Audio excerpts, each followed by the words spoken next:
Assalamu alaykum. Kitap o'qish munbiri Avlodlar tor betiga xush keldingiz. Diqqatingizda dangliq olim marhum Abdushukur Muhammad Eminning "Men va mening xalqim" nomli asrining davomi. 14-bob.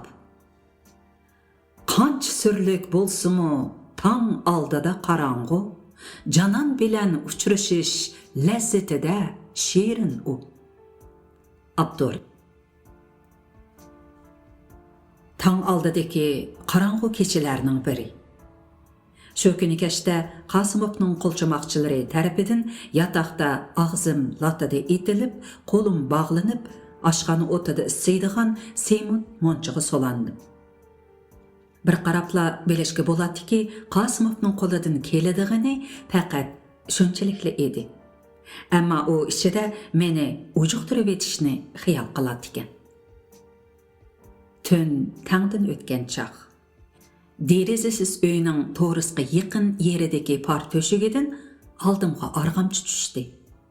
Tushgan bir qog'ozda armiya atugin shaharga kiradigan Gomindang harbiylarining payli buzuq, har ehtimol mumkin, darhol kun chiqishga qarab ketishimiz kerak deyilgan edi. Arg'amchiga esilib, to'shik orqali sirtqa chiqdim. Qosimov tuyuqsiz ujuqtirish g'emida sirtqa postmi qo'ymagan. Tashlandiq bu monchiga so'lagan. U tamoq berish uydimi yo'q edi. Meni beliga arg'amchi bog'lab olgan roziq supurga tartgan edi. Biz maktab yerindagi chitloq so'qmatamdan endi ortilib chiqishimizga ish qavab qoldi. Bu mashhur Kunchi mahallasi bo'lib, ishtlari to'la edi. Ansiz Qosimov yanada billa yetishib bergan necha qo'lchumaqini boshlab, qo'lcharoq yo'ritib, qo'qlab kelib qoldi. Biz Kunchi to'noriga kirib elishni xatar hisobladik.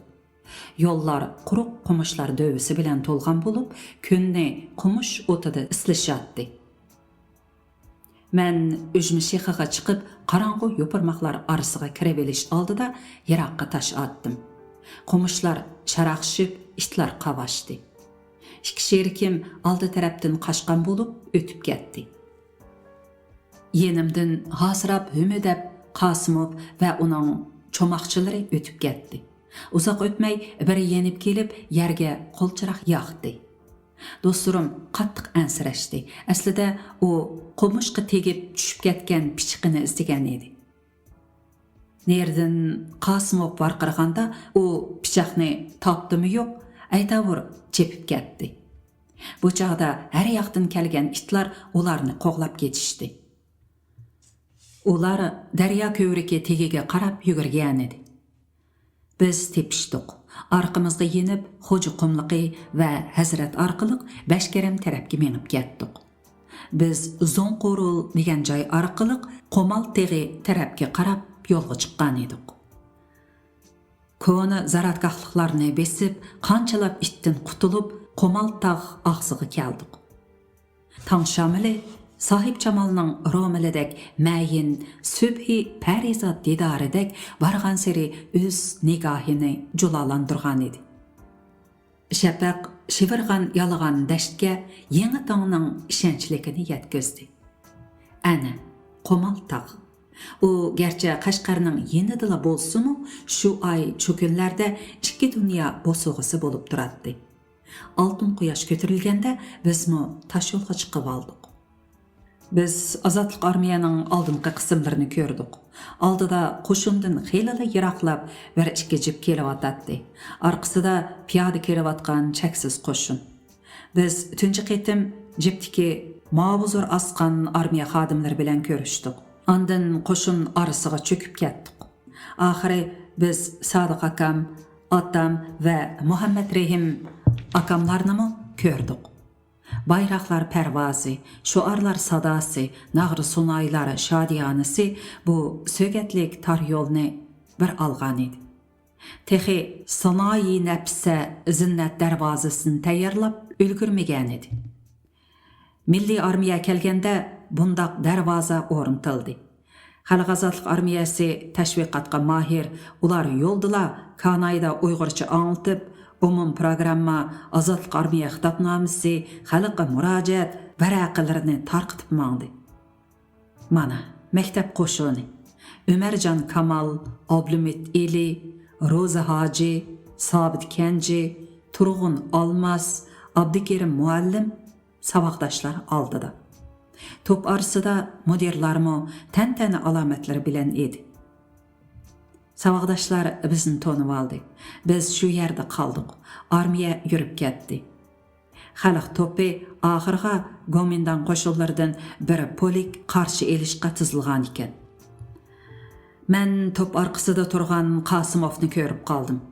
Əmdi biz çöçürə qulaq hekayesideki kiçik baladek bu kelansiz jahalet devisini tezgilib alğan edik. Əmdi o qol sunalmaydı. 10 saatga yetmegen vaqtning oldi va keynida Qasimov bilan biz butunlay vaziyat yengiladiq. O'ylasam, helimi hayajonlanaman. Kishi o'smirlik davrida yuz bergan mundaq olamshumul tarixiy hodisadan hayajonlandi. Har bir bo'g'inda, har bir zamonning o'smirlarda mundaq tarixiy hodisa bo'lavermaydi. Uyga kirganimda ota-onamni ko'rdim. Ana kichikkina Osigulmu ama ko'zlari ichilgandek bo'lakchala hayajonliq edi. Shu kuni kecha har kimga har xil o'tgandi. Armiya tezlikda o'rinlashdi. Yardarlar va xo'jalik aslahalarini to'shiydigan Gomindan qo'shinlaridan g'animat elingan, Amerikada yasalgan daduji mashinlar cho'ng-cho'ng temir qazonlarni esib mangan edi. Armiya kelib o'rinlashgan joyga borganimda temir qazonlarga jangchilar xemir tashlab tamoq tayyorlashyotdi. Dog' suv va cho'p u chog'dagi asosli tamoq. Armiya 1-2 kundan keyin ko'chalarga sevatlik chiqib tozalik qildi. O'g'it to'plashga kirishdi. Ancha o'tmay Muhammad Iminov boshchiligida 13-diviziya Milliy Armiya chavandozlari Qashqar manzarasiga husn qo'shdi. Ular otliq qo'shin edi. Atam bilan bir navra va ismini cho'ng dadilari Muhammad Imin Hojim nomida qo'yishgan bu ikkilan 10 yildan keyin qayta uchrashgan bo'ldi. Milliy Armiya Yumaloq shahar Ko'lbeshidagi Kona Sibu, ya'ni diviziya shtabi Mahmud Sijon qo'shinlari turgan qal'aga o'rinlashdi. 10 to'lg'isiz va kalendar bo'lib qolgan shu kunlardan keyin Qashqarda harbiy hay'at qurildi. Korpus komandiri Goping, korpus siyosiy komissari Wang Mao, Muhammad Iminov qatorliq 13 kishilik bu hay'atda Sodiqjon aka bor edi. Har qaysi muhim o'ringa harbiy vakil avatildi. Nazarbog'dagi o'tir maktab va Darul Muallimin, ya'ni birlashma maktabga Jongying keldi. Biz isxiylik, ommaviy xarakterli kurashdan qo'shib o'tayli, o'smirlikdan tunji qitimliq ongliq tarbiyaga ega bo'lishga kirishdik. Yoshlik mazgilimi orqadalla iz besib keldi. 15 bob. Yoshliqing gar dal kelsa, o'zing so'ygan zamonga, o'xshar oltin uzukka, yoqutdan ko'z solg'anga. Abdur. Xushburoq Nazarbog' qo'ynidagi o'tir maktabning rishatqilangan ma'muriyat ishxonasi oldidagi bog'. Chiroq sho'lisi atrofida parvonalar. Jongyingning lampa yaqqan yotoq ishxonasi. U qo'lida kichik qaychisi turib burut soqollarini qaychilab o'ltiratdi. U urush muhitida ko'ngashga hamisha bu mashg'ulotni takrorlaydi. U egiz gavdalik oliy maktabni tamomlagan ochiq chiroy, eg'ir besiq edi. Yanada shapkilik, Mamutum simlik o'tirbo'y, chala cho'qir tarjimon uning so'zlarini muloyim tarjima qilib beradi. Jongying bizga Jungo Yangi demokratizmlik yoshlar ittifoqi nizomnomasidan dars o'tadi. Ancha uzun o'tmay Azatlıqның keyinki tunji 4 mayda o'quvchilarning zulmga qarshi uyushma bosh bo'limining a'zolari keyin ismi Komsomol deb atalgan bu yoshlar ittifoqiga a'zo bo'ldik. Bu tunji qabul qilish edi. Shunda qilib, men o'z hamrohlarim bilan 1950-yil mayda yoshlar ittifoqiga a'zo va tunji yachayka sekretari bo'ldim. Men xanzuch xatlarni az to'la biletdim. Savaqdaşlarımның esidi qilishicha 1940-yillarning oxirida bütün maktabdagi o'xshash familiyaliklar bo'yicha savaqdaşlarning tamga, ya'ni tujangzalarini maktab moliya bo'limiga o'yib bergan edim. Bir taqar ochliq elish qizg'inligi bilan boshlangan bu ish arzimas rahmat hashqalla bilan tamomlangan va chimchiliqim boshqa barmoqlarimga tegmas bo'lib qilib, tal bilan, tuxum bilan tengib tuzalgan. Ammo bu ahvol keyincha xanzucha o'rganishimga bir baldaq shart hozirladi. Men mushu yilila Jungo Yangi Demokratik Yoshlar Ittifoqi nizomnomasini Uyg'urchaga tarjima qildim. Yachaykimiz nashr qilgan tunji Shapigirab jurnal yoshlar o'rganishida e'lon qilib kengaytdim.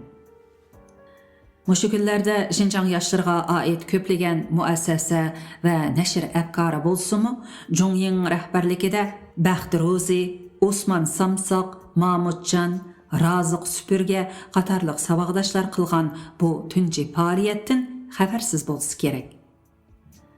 Darhaqiqat, bu hayot qadamlarimiz, shaxsiy g'oyalarimiz, oila ruhiyatimiz, millat va jamiyat talpinishi va tarixning yuzlanishi bir siziqqa sizilgan, bir rishtada tutashtirilgan yillar edi. Nurani kishilar ayam qilgan bu yillar bizga unutilg'usiz taqdir, yalqinliq hikoyalarni elib keldi. Yoshlar ittifoqi o'rganishiga Razıq bilan ikkimiz bir zamonda Turg'un muallim to'y qilgan bog'dagi Shaptul darxi tegiga ko'mgan heliqi tapanchani elib kirib Jongyingga berdik. U bizga tapanchani chuvib, qurashtirish va tozalash yo'llarini o'rgatdi. Ancha uzun o'tmay Jongying Shizangni ozod qilishga berish oldida o'quvchilarni yig'ib hayajonli nutq so'zildi. O'rniga kelgan harbiy vakilni tanishtirdi. Jongying yeniga dal Razıq tepib olgan tapanchani bizning yachaykining xotirasi sifatida esib olgan edi. Biz tez hozirliklar bilan nutq so'zlash musobaqasi va teatr musobaqasi o'tkazdik. Nutq so'zlash musobaqasida ilgariki bir qancha jadalxo'r va qog'dalma o'quvchini ijobiy temalarda so'zga chiqishga uyushtirdik. Mo'jiza siyaqi o'z amaliyatidan yiroq bu ijobiy temalar ularga tarbiya bo'lgan bo'lsa, ularning ko'pchilik oldida, ya'ni cho'ng zalda sahnada so'zlashi ularga kuchli ijobiy jamoat fikri muhitini shakllantirdi. Men o'zim yozgan Zulm o'chqi nomli sahna asrimni bir qancha saboqdishim bilan o'ynab chiqqanligim esimda. Har holda men qo'shimcha rol olgan edim. Boshqa sinflar heyligar tevib, perixon degandek o'yinlarni o'ynab chiqqanligi g'uva esimda. Shaharda yangi qaynam Gomindang jasuslarga belgilangan muddat ichida tizimlatish buyrug'i chiqarilgan. Chegaradan qochgan pan-turkistlarning bir qismi tutilgan. Demokratik ruh kuchaygan edi. Biz o'quvchilarning ozuq tuliki oyoqlashganligi uchun shahardan Bashkeram va Koni Qomaltog' it yo'li orqali ostini ochishga bordik. Pishqan kishi uchun hech qancha ish bo'lmagan bu safar bizga ajoyib zo'r uzun safar tuyg'usi berdi. Bashkeramdan chiqish vaqtida Baxtirozi bilan tag'ar ichida tuniganligimizga qaraganda bu 1950-yilgi bosh bahor vaqti bo'lsa kerak. Atrof ochiq sovuq edi. Saharlab it yo'lidan o'tdik va ikkinchi kuni kechini Sultan Satuq Bug'roxon Mazari ko'l ustidagi jami Peshoyvinida bo'ri ustida o'tkazdik. Neçüz o'quvchi Mashhad songdan ko'tirishimizcha ochliq elib, yana kelgan yo'limiz bilan qaytdik. Qandaqla bolmasun, bu ösmür yaşlıqның güzel xatirlərdən bolub qaldı. 1950-yili G'arbiy Shimol 5 o'lka bo'yicha echilgan Yoshlar birlashmasi bilan O'quvchilar birlashmasi yig'iniga butkul Janubiy Shinjong bo'yicha 2 nafar vakil saylandi. Yoshlardan Muhammad Ibrohim ismli bir kadr saylanganligini bildim. O'quvchilardan cho'ng zalda o'tkazilgan saylamda men saylandim. Shunda qilib Muhammad Ibrohim aka bilan men shu chaqda Ürümchiga qatnaydigan Daduji nomli qo'pol kona harbiy mashinada yo'lga chiqdik. Anam ko'ziga yosh oldi. Bu mening yiroq musofiratga tunji qitim tanha safar qilishim edi. Biz safarga atlandik. U chaqda safarga yotgan ko'rpini tenib chiqatdi. Yo'lda Aqsu hunar maktabida peli beqishni ko'rdik. Bu chaqdagi Aqsu sepillik, daraxtlari yerim qirqib etilgan ko'nicha shahar edi.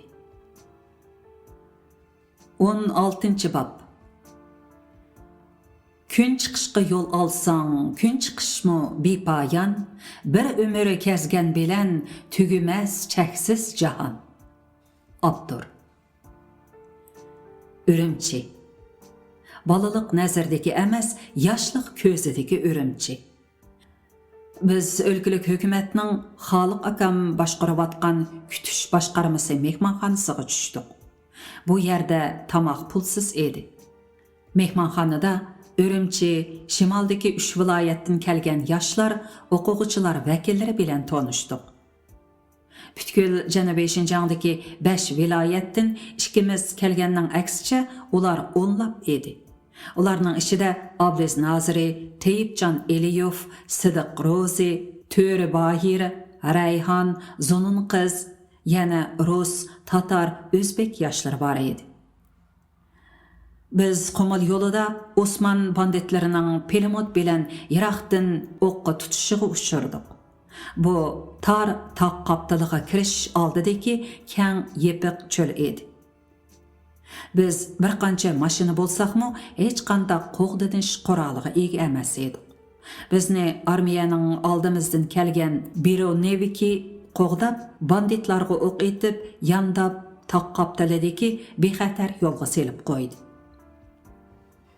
Shingshingsha, ya'ni Ara Yulduzdan o'tdik. Anshidagi yerliklashib ketgan Uyg'ur bovayning oilasini ziyorat qildik. Javchanda xuddi hozirgidek qilishvas ayol jambaz to'g'risidagi kinoni ko'rdik. Tashlanju deb ataladigan va qadimki zamonda Kumarajiva istiqomat qilib turib qolgan atalmish Ganju Vuvey shahrida Sepil tövedagi changchilxonada changchilik ko'rdik. Lanzhou kirishda ayni yillardagi Huanghe temir ko'vrigini, Lanzhou universitetini ko'rdik.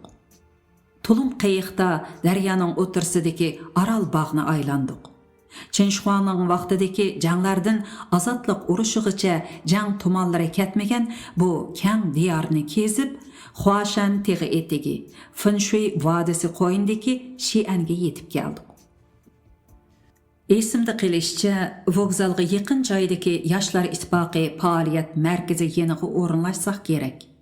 Bu chaqdagi Xi'an egiz qish sepil bilan qo'rshalgan edi. Sepil sirtida suv to'ldirilgan xandak turadi.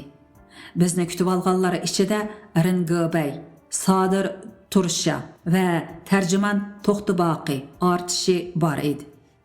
Yig'in tantanlik echildi. Shi Jongshun G'arbiy Shimol harbiy ma'muriy hay'atining muavin raisi edi. U yig'inda nutq so'zladi. Vakillar qatorida so'zlaganlikim va G'arbiy Shimol o'quvchilar birlashmasiga doimiy hay'at bo'lib saylanganligim esimda. G'arbiy Shimol yoshlar birlashmasi qurultayig'imi janubdan kelgan vakil oz bo'lg'ashqa rasmiy vakil sifatida qatnashdim. Xi'an Dungdaji, ya'ni Sharqiy Cho'ngko'chadagi Tungan oshxonasida G'arbiy Shimol harbiy ma'muriy hay'atining raisi Pingdehuay Shinjong vakillariga ziyofat berdi. Bari yo'qi 3 yumaloq shira edi. Birinchi qavatdagi tamg'a Samarqand sayqali olam, Buxara quvvati islom degan xat çekilgan bu oshxonaning xo'jayinining ajdodi balki shu yoqdan kelgandi. Pingdaxuay tamoq yeyotganda eng kichik va uruq vakili bo'lgan meni balang lay deb yeniga chaqirib Qashqardan kelganligimni, ismimni bildi va Qashqar ayollari elimi paranji ortamdi deb so'radi. Bu chaqlarda Şian ko'chalarida o'quvchilar har xil faoliyat uyushtirib, Amerikaning Chaushanga tajovuz qilganligini ayblashga boshlagan edi. Ancha uzun o'tmay biz yig'inni tamomladik va markazni ekskursiya qilish o'maki bo'lib qayta tashkillandik. O'mak asosligi Xinjiangdan kelganlardan tanlangan edi. Tunji qitimliq poyezdga o'ltirdim. Beijingga qarab yo'lga chiqdik. Yerim kechada uyqum qistab, Qashqardan elib olgan juvamni dolamga ortib, oldingi vagonlardan kengroq joy izlab mangdim. Yalg'iz turgan bir kishi tun qorong'usida yalpinib turgan poyezd deraza pardasidan orqada qilayotgan keng zaminga nazar selib turadi. U biror shapini anglab, kayniga qarab meni ko'rib qoldi. U Beijingga, keyin bilishimcha Chaushanga Jungu pidai qismlariga bosh qo'mondan bo'lib ketayotgan Pingdaxuay edi.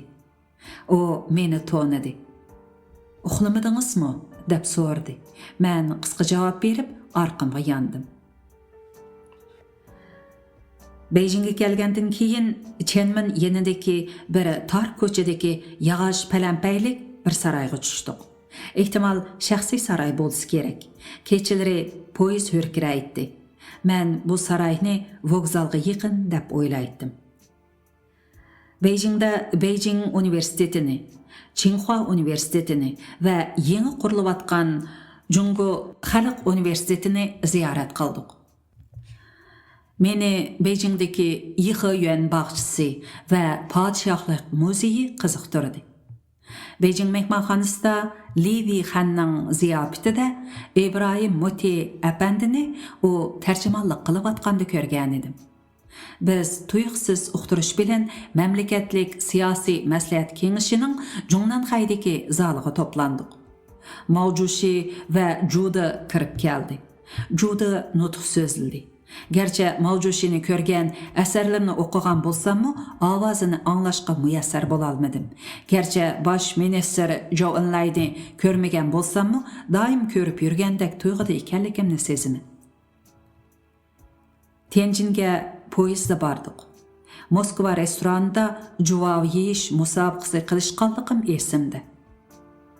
Yangi port pristonda paraxodga tushib, dengiz saylis qildik. Teyipcan Eliyov ko'ngli aynib, paraxod ostidagi yotoqxonaga tushib ketdi. Tong oldida hammamiz uyg'ondik. Quyoshning dengizdan ko'tarilishini tomosha qildik. Ko'k durdun dengiz birdanla kulrang seriq, oltin seriq, qizg'ish tilladek tavlanishga boshladi. Xuddi Grek afsonalaridagi Afrodit, Ramliqlar Venus deyishadi. Nilufar ranglik qo'lulidan marvoyitdek yaltirab chiqqandek quyosh jilvalandi. U dengizdan süzülüp chiqib bo'lganda, xuddi ostidan suv tomchilari dengizga tomchigandek yalqinchoq sho'lalar do'lqinlar bilan so'yishib o'tadi. Seriq dengizdan Pamir etikidagi Qashqarga qandoq yenib kelganligim esimda yo'q. Poyezd va qora avtomobil chaqlari meni o'z eshigim oldiga qo'ydi. Amdilikda bu bir kundala, bir necha soatdala oxirlashadigan havo yo'li albatta.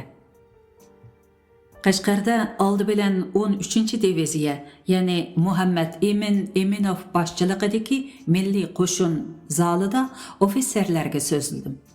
Qasimov bu chaqda inqilobiy qo'shinga so'qinib ofitser bo'lib olgan ekan. Anlaşımcha, keyin u demokratik islohotda qo'lga elingan. Ondan keyin Hazratdagi kadrlar maktabida so'zildim. Marhum muavin vali Aysa Shakir şu çağda kursant ekanligini manga 1986-yili so'zlab bergan edi. Men Qashqarga kelganimda bizning to'liq o'rta 3-yillik sinf maktab tamomlab asosan saqchi sohasiga o'rinlashgan ekan.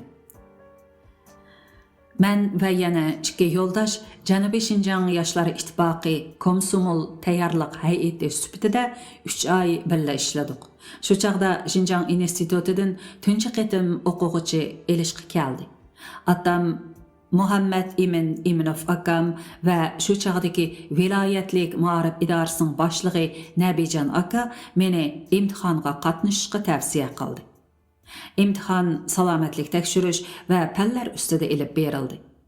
Ancha uzun o'tmay, vali mahkama oldiga qabul qilinganlarning tizimligi chiqdi. Tizimlikda birinchi nomerga ismim yozilgan edi. Shunday qilib 1950-yilining qish kirishi bilan Shinjang institutiga o'quvchi bo'lib tizimlatdim. Mana shundan beri 40 yil o'tdi. Men bu maktab bo'sog'isidagi istiqomatni oxirlashtirganim yo'q. 17-bob. Bu hikmat bahriga tushgan har inson taqdirdan hikoyat to'qiydi hamon. Abdur. 1950-yildan 1990-yili noyabrgacha 10 yillik kam yarim asrlik ömrüm mushu hikmat bahrida o'tdi.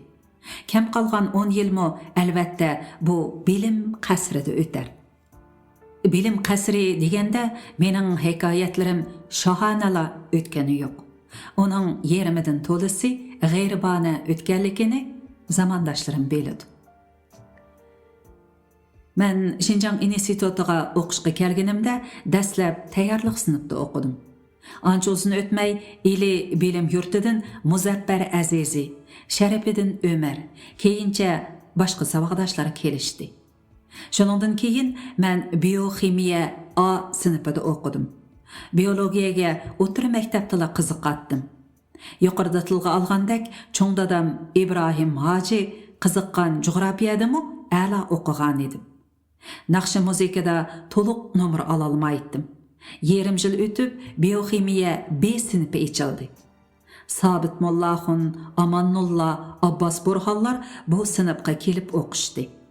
Adabiyotga shuncha kuchli qiziqsammi, uni ishdan sirtqa dars qilib oldim. Shinjang instituti dastlabki vaqtlarda 400 kishilik chaqqonqina institut edi. Onunda faqat bir qancha kishilik partiya guruhidan boshqa partiya komiteti yo'q edi. Komsomol komiteti muhim rol o'ynaydi. Esimda qilishcha, G'ofur Rahim Faziliddin sekretar. Davlat keldi, men tashkiliy tashviqot hay'ati bo'lgan edim. Yana Abbas, Oyshamlar yachayka sekretari va komitet hay'atlari edi. Faziliddin kech-kechalab kishi uxlab qolgudek yig'inlar ochadi. Bu tarkib davomli o'zgarib turdi. Men o'quvchi chig'imda doim biologiya va ximiya tajribaxonasiga kirib olatdim. Hayotlik moddalarining kelib chiqishi, ozuqliq moddalarining shakllanishi nomli 2 broshura yozib chiqdim. Orqadilla falsafaga qiziqib qoldim. Ivan Pavlovning nervologiya ta'limoti, Libyshenkoyaning hujayra qarashlari, Orlovning quyosh sistemasining shakllanishi qarashlari, yangicha yadro fizikasi qarashlari orqali Kant va Hegel ta'limoti bilan tanishishga boshladim. Ayni yillarda kuniga bir qancha yuzbat kitob ko'ratdim.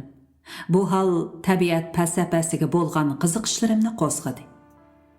Men garchi oila ta'siri va institutda ochilgan kursga qatnashib rus tili o'rgansammi, ruscha jurnallardan boshqa ko'plab ruscha kitoblar bo'lmaganligidan cheklanishga uchragan edim. Xanzu tiliga minnatdor bo'lishim kerak. U meni zamondan zamonlarga, makondan makonlarga elib kirdi. U oltin oshquch, hikmat ayniki va olam kemisi bo'ldi. Men dastlabki madaniyat qatlamimni qurishga hammadan ko'p e'tibor tirishchanlik va vaqt beg'ishladim. Keyincha mantiqliq liniyani tutqa qilib, tez o'qish usulini egallab oldim. O'qigan kitoblarim yaxshi tanlanadi, turkumga ajrilatdi va nuqtaliq xotirlanadi. Men ajoyib g'aroyib iboralar va tarixiy salnomalarni yodlashga qiziqmadim. Havas qilganim hikmat mohiyatlarini dunyo qarash va ruhiyatimga ul qilish, bilim uchqunlari bilan kishilik nazarimni yiroqqa tikish bo'ldi. Darhaqiqat, Newtonning matematikaning falsafa asoslaridan Aflatunning g'oyibiy davlat, Aristotelning metafizika qatorliq asarlarini shu yillari xanzucha nusxasi orqali o'qidim. 1952 sentabrda maktabda Marksizm kafedrasi tashkil qilindi. Men baldır o'qish tamomlatib, bir qancha saboqdoshim bilan billa o'qituvchilikka elib qoldi. Shu yili 1-iyul hisobida noyabrda Kommunistik partiyaga kirish qasam murosimiga qatnashdim va qasam berguvchilar nomidan so'zladim. U chaqda maktab partiya guruhi, JKP markaziy komiteti, Xinjiang o'lkalik shu'ba byurosi, idoralar partiya komiteti tarkibida bo'lib, sobiq Xuizu klubida kollektiv qasam murosimi o'tkazdik.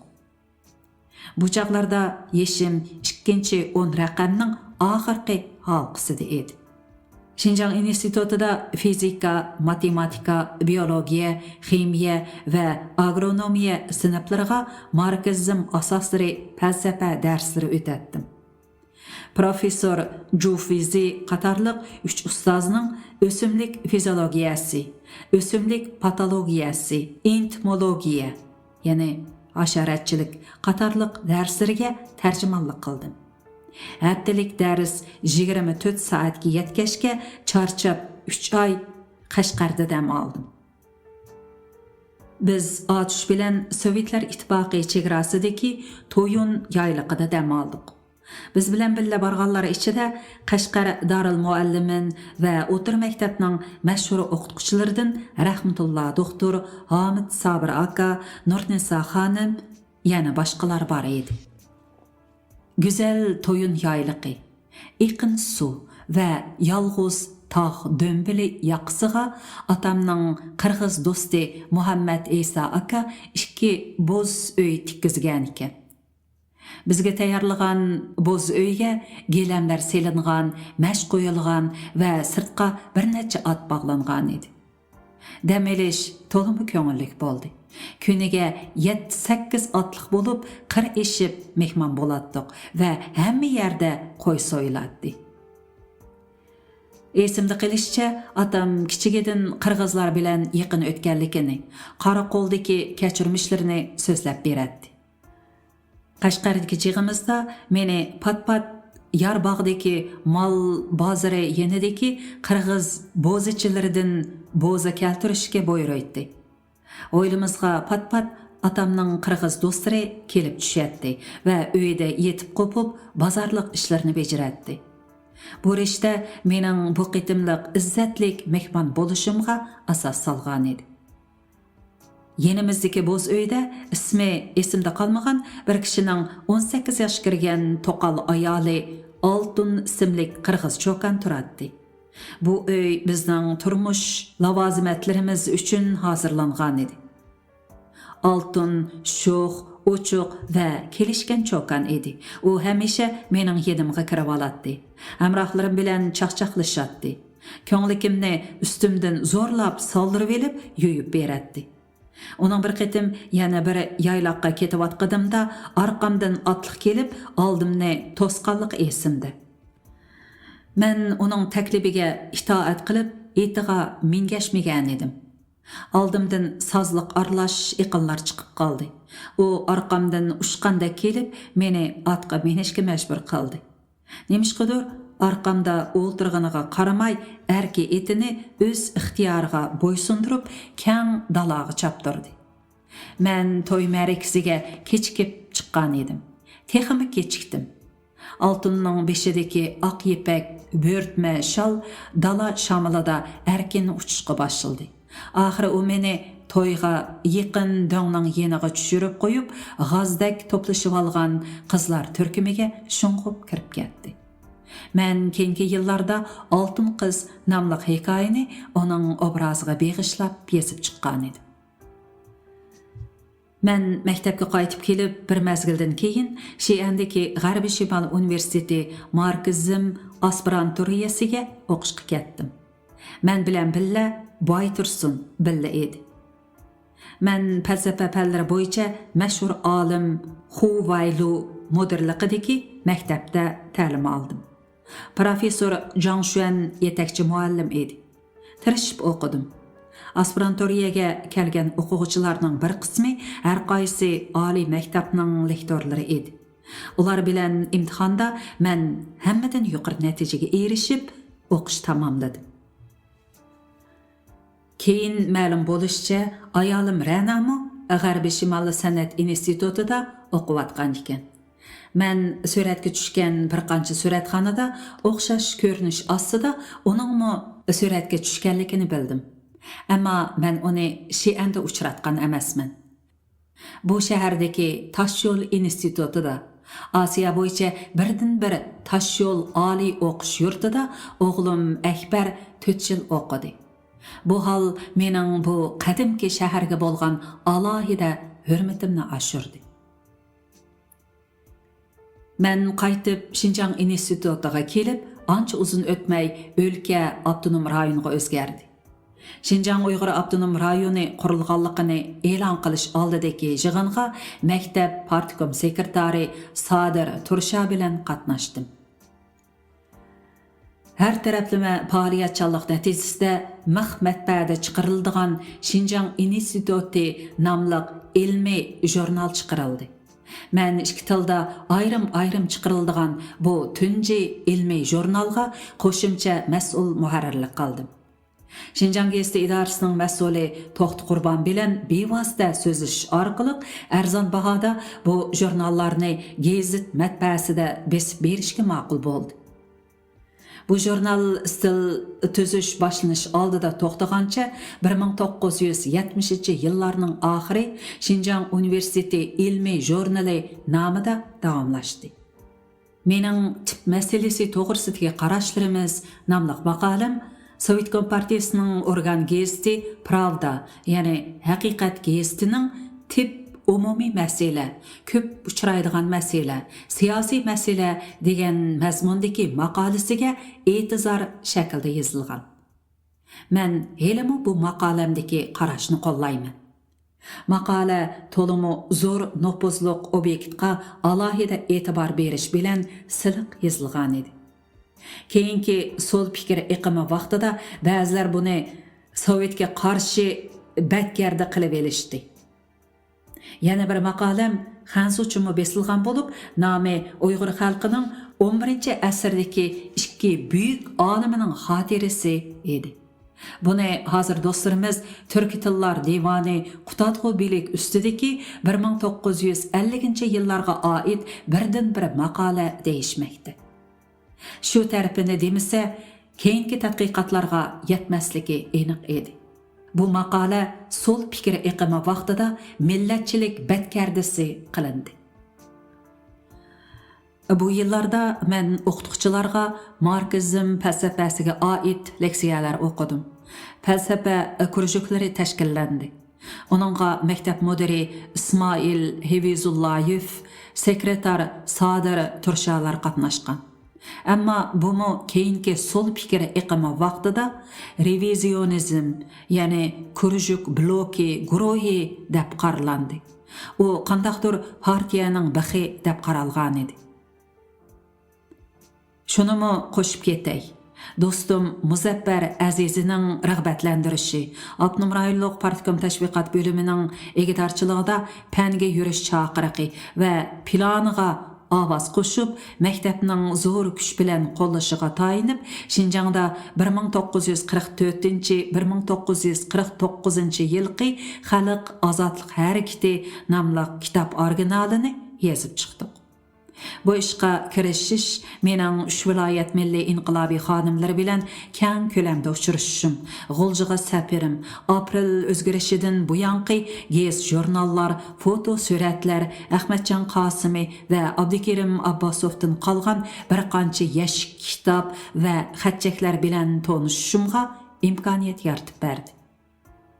20 yaşdan halqaganda yazılgan bu kitap originali sol fikri iqimi tüpeyli o'ngchi millatchilik batgardisining asosiy dastik qilindi. Ajablanarligi shuki, katta rahbarlar, dohiyona kishilar bu ishdan xabarsiz bo'lib elishdi. Va oqibatda bundaq nurona, uchuq ilm tadqiqoti mening jumladan Muzaffar Azizi, Sharifiddin Ömer, Mijit tötimizning maxfiy tarix ishlash bloki deb qaraldi. Ulug' sukutchilarga taajjublandim. Men bu yillarda As'ad Ishaqov 1912 yil tug'ilib, 1976 yil vafot bo'lgan. Madaniyat zo'r inqilobigacha Shinjang Uyg'ur avtonom rayoniga muavin rais bo'lgan Munavvar Tatar ziyolisi va inqilobchi, takliflik muharrirdi. Bilen tanıştım ve onun şahsen insani kişilik xarakterideki alijanaplık namunlarını bayqadım. Men keyinki vaqtlarda chet elde musafirchilikda qaza qilgan markizmchi Qazaq jigiti Cho'nan Jangabayev, O'zbekistonga chiqib ketgan yez egilik fanlari doktori Muzaffar Azizi 1990-yil qaza qildi. Ama bulup qalğan pishqadam pedagog, maktab mudiri İsmail Hevizullayev, Şinjan Universitetiga mudir bo'lgan Jang Dongyu, maktab siyosiy bo'lim mudiri Gaoling, maktab partikom sekretari Sadir Turusha va Qozog'istonda filologiya fanlari kandidati bo'lgan saboqdishim Fatugul Sabitova. Marhum do'stim Tursun Sabitni alohida aslayman. Ular Tatar, Qazaq, Uyg'ur, Xanzu bo'lishiga qaramay, zaminda tik turadigan azimatlar edi. Milyonlarmi bo'ladi. Milyonlar ichida oz sondagi bahosiz kishilarmi bo'ladi. Ular mansabdor bo'lishimi, g'ayribona bo'lishimi mumkin. Bu tashqi liboslar ularning asli pokligini o'zgartib etishga har qachon qodir bo'la olmagan. Kishilarni kiyim-kechak, paytun harva yoki qo'lidagi burdinini bilan o'lchash mumkin emas. Bu jihatda o'lcham olimlarimi g'achilikdan xoli bo'lmasi kerak. Xo'sh, bugun mushargacha o'qiyli. Davomiga diqqat bergaysiz. Aman bo'lin.